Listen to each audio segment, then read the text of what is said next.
I discovered my ex blocked me after our fight and couldn't reach him through friends or family. My best friend secretly liked his posts and later confessed she'd been seeing him, shattering my trust. With therapy and old friends' support, I began healing, regaining my strength. 3 days ago, I thought a simple text would patch everything between us. I'm Emily Carter, 24 years old, living in Portland, Oregon, and I still remember the exact moment my heart dropped. We'd fought on a rainy Sunday afternoon, nothing too terrible, just the usual stress about work and bills. He stormed out of my apartment, slamming the door behind him. I spent that night replaying every word, aching for a chance to apologize. On Tuesday morning, I tapped out, "Can we talk?" But the message never delivered. It just said sent, but nothing changed. No scene, no reply. I tried again in the evening, carefully crafting my words, and finally braced myself for a hopeful response, only to discover I'd been blocked. My phone felt like a brick in my hand. He had cut me off without a warning or an explanation. I stared at the empty chat thread as if it were a cruel joke. My apartment felt too quiet. The hum of the refrigerator was deafening. I tried calling him, straight to voicemail. I listened to the beep, heart pounding, fingers trembling as I left a message that probably sounded desperate. "Hey Jason, it's me. Please call me back." No idea what else to say. Then I texted his friends, hoping someone could tell me if he was okay or if he wanted space. Each reply I got was polite confusion. "He's fine, Emily. No clue what's going on." I sank onto the edge of my bed, phone slipping from my hand, as if the digital delete had punched me in the gut. I kept replaying our fight, the way I'd yelled about him coming home late again, the way he'd said I was overreacting. How did things go from us laughing on the couch last week to this cold void? My eyes stung, and I pressed my forehead against the cool wall, willing him to appear standing there, phone in hand, telling me it was a joke. But the silence was absolute. In that empty apartment, every memory stung. I replayed how he used to make coffee for me when I hit snooze one too many times, how he'd sneak into my bedroom to kiss my cheek before work. Now I felt erased, like our entire relationship vanished with a single swipe on his phone. I thought maybe it wasn't about me, maybe something happened to him. But no news, no messages, no calls from anyone. Just an unforgiving digital barrier. I got up, pacing the tiny living room, mind racing. But I go to his place. "Break in." I shook off the panic. I wasn't that person. Instead, I sat back down at my desk, opened my laptop, and stared at his name in my contacts. It used to feel comforting, now it felt like a wound that wouldn't heal. My eyes closed, I pictured the last time I saw him, how his eyes flickered with frustration. Did he even care that I was worried? My phone buzzed, Claire's name popping up on the screen. I hesitated before answering. I wasn't ready to admit I'd been shut out completely. My throat tightened and I forced myself to respond. "Hey, Claire, I need your help." My voice cracked. I hadn't cried like this in years. The silence on the other end felt heavy and I swallowed hard. "It's bad," I whispered. I didn't know how to explain this void between us. How do you put a broken heart into words? I took a shaky breath, bracing myself. I was terrified of what I might find next. I woke up drenched in sweat, phone clutched like a lifeline. My eyes blurred over Instagram, Facebook, Snapchat, everywhere I could think of, hunting for any update from him. Nothing. No new posts, no stories, no sign he was alive. The screen felt like a void mocking me. My thoughts spiraled. Did something terrible happen? Or was he intentionally punishing me for our fight? By mid-morning, I'd sobbed through half a bottle of water, then texted Claire, my best friend since middle school. "Something's wrong," I typed, fingers shaking. Seconds later, her reply pinged. "Em, what's going on? You sound awful." I clicked send and immediately regretted it, terrified of laying bare my panic. But when Claire called, I couldn't hold back. My voice cracked as I explained the block, my frantic social media checks, and the dead end with voicemail. "He just disappeared," I whispered, and she sighed heavily. "Blocks happen, Em. People get moody. He'll come back around." But her words sounded hollow even to me. Hoping for a clue, I called his parents next. His dad answered, cheerful as always. "Hey, Emily, how are you?" His tone twisted me into knots. I swallowed hard. "Can you tell me if Jason's okay?" Silence fell. "We haven't heard from him since Sunday." His mother's voice chimed in, confusion lacing her words. "He didn't mention anything about you guys fighting." My heart lurched. If even his family was out of the loop, did that mean he deliberately cut off everyone? Or was there some other reason? The sun dipped below the horizon, but I stayed glued to my laptop, scrolling through old messages between us. I reread our last conversation. My angry texts, his curt replies. Guilt coiled in my chest as I remembered calling him needy, telling him he never listened.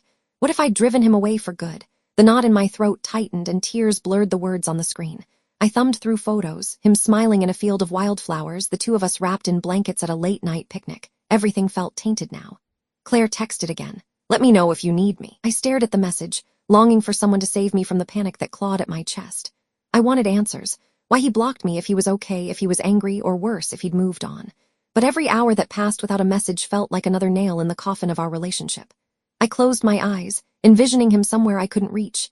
Maybe happy, maybe annoyed, definitely silent. As night settled in, my apartment felt suffocating. I shoved my laptop aside and wrapped my arms around my knees, trying to steady my breathing. In the darkness, I whispered his name over and over, haunted by the emptiness. I thought I understood heartbreak before, but this felt like drowning, like I'd been erased from his world, and I didn't even know why.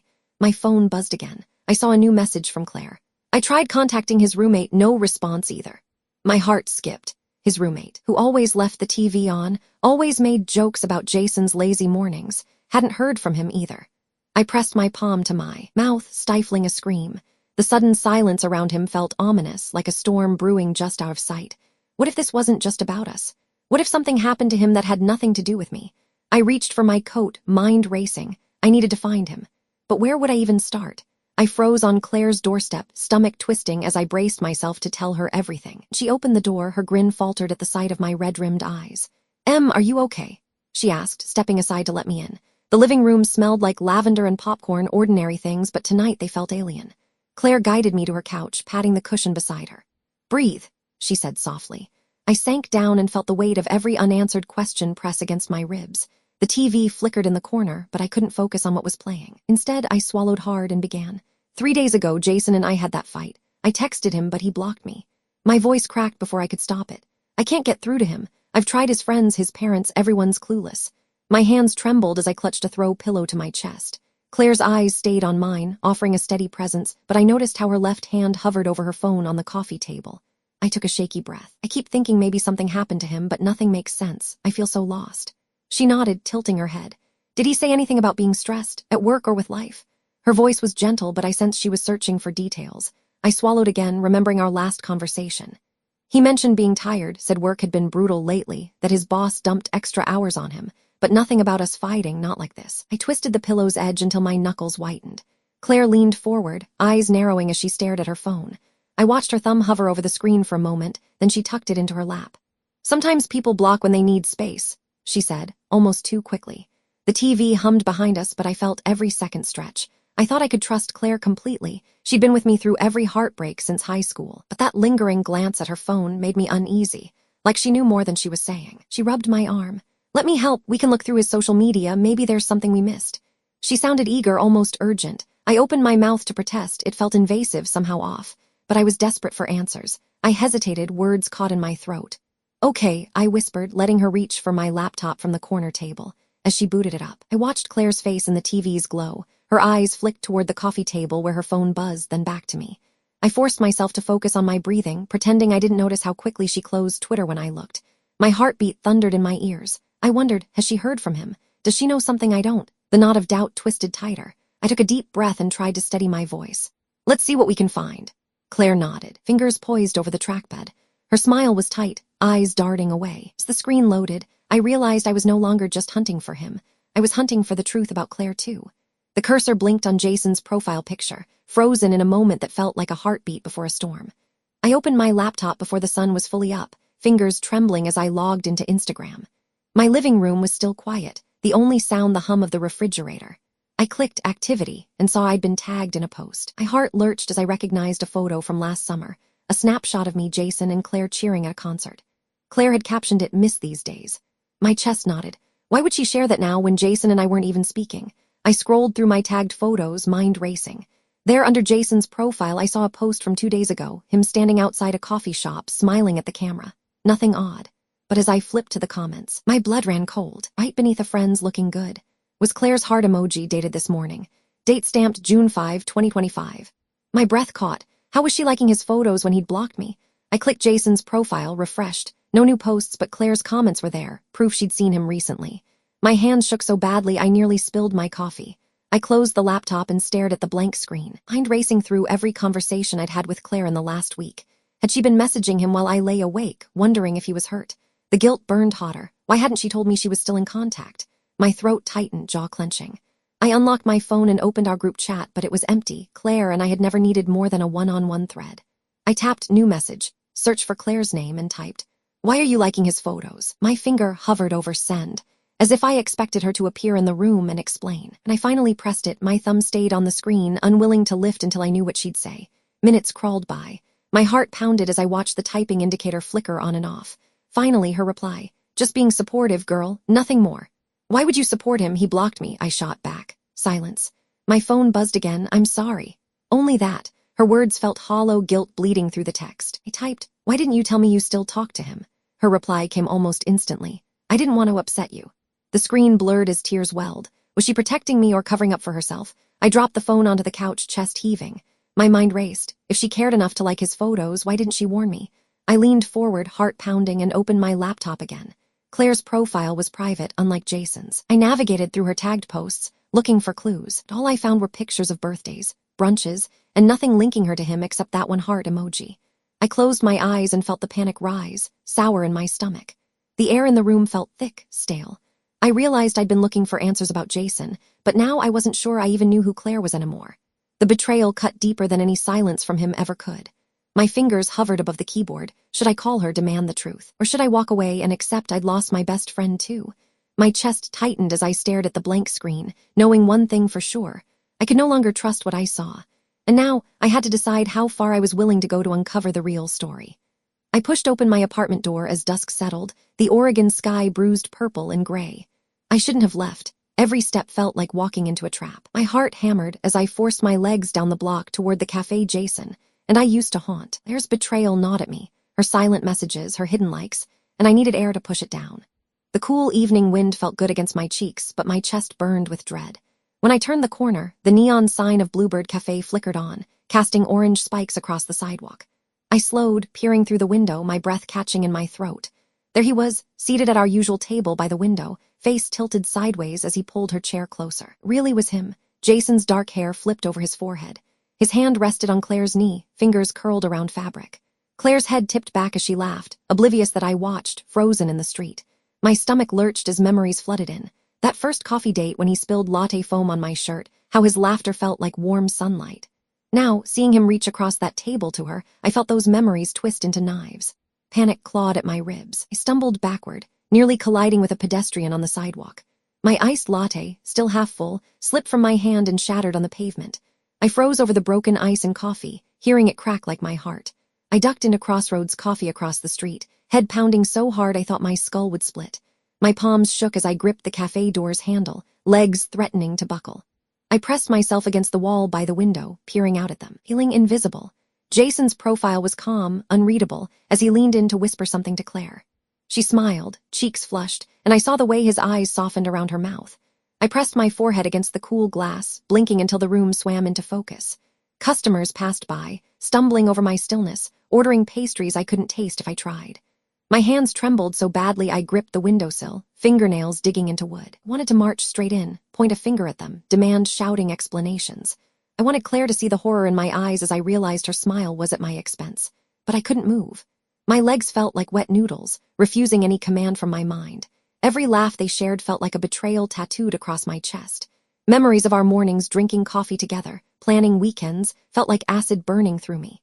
I closed my eyes for a moment, breathing in the scent of roasted beans and fear. This was the confirmation I dreaded. I wasn't imagining Claire's guilt.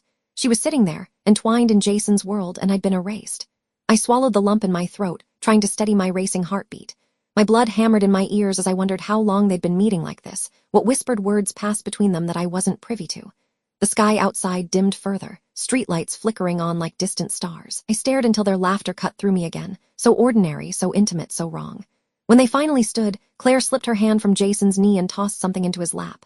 I saw her eyes flick toward the door, scanning the street. Panic seized me. Did she sense I was there? I ducked lower, chest tight, clinging to the windowsill like a lifeline. Jason rose, too, and brushed a strand of hair from Claire's face.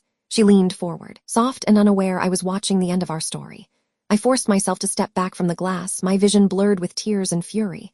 How do you confront two people who betrayed you so completely? How do you step into the scene you're not meant to be part of? My hands shook as I whispered to the empty cafe. I can't let this stand, but the words felt hollow. I turned away from the window, heart pounding, knowing I had to decide, fight or flee. I didn't even know which one I wanted. I stormed out of the cafe before they saw me, lungs burning as I pushed against the cool evening air. My hands shook so hard I could barely dial his number. Jason, I gasped when he answered, voice cracking. Why did you block me? There was a pause longer than I could stand. His tone was flat. Emily, I'm busy. My chest constricted. Busy with her. I spat the words, fury and pain tearing through me. His silence was worse than any confession. I ended the call and stumbled toward Claire's apartment, fingers trembling on my keys. I banged on her door until she yanked it open, eyes wide with surprise. She was in her pajamas, hair tangled like I'd interrupted her dream. I shoved past her without waiting for an invitation. "What are you doing with him?" I shouted, voice raw. She took a step back, stumbling over her own feet. Her words caught in her throat when she realized how tight my fists were. "Don't bother lying," I said, chest heaving. "I saw you in that cafe, his hand on your knee. Do you think I wouldn't find out?" Claire's eyes filled with tears. I hated how much it hurt to see them there. "Emily, I'm sorry," she whispered, voice trembling. "It started a few weeks ago. He said things I didn't know how to tell you." My blood felt ice cold. I shoved past her into the living room, seeing her coat thrown over the back of the chair where I used to curl up with her on movie nights. I sank onto the couch, heart pounding as she collapsed beside me. "Me everything," I rasped, fingers digging into the fabric of her blanket. She swallowed hard, eyes fixed on the floor. "He called me after you two fought," she said quietly. "He was upset, said you were too overwhelming. I told him he could talk to me if he needed to calm down. You were fighting all the time about nothing. I thought I was helping." Every word felt like a knife twisting deeper. "So you convinced him to end it with me?"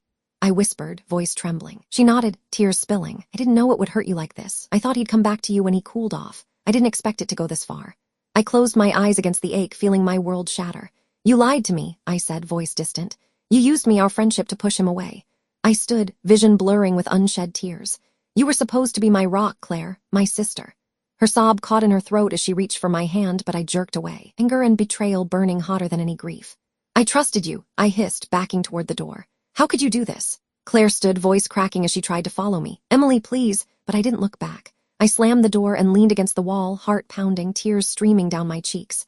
The cool hallway felt empty, like my world had emptied out.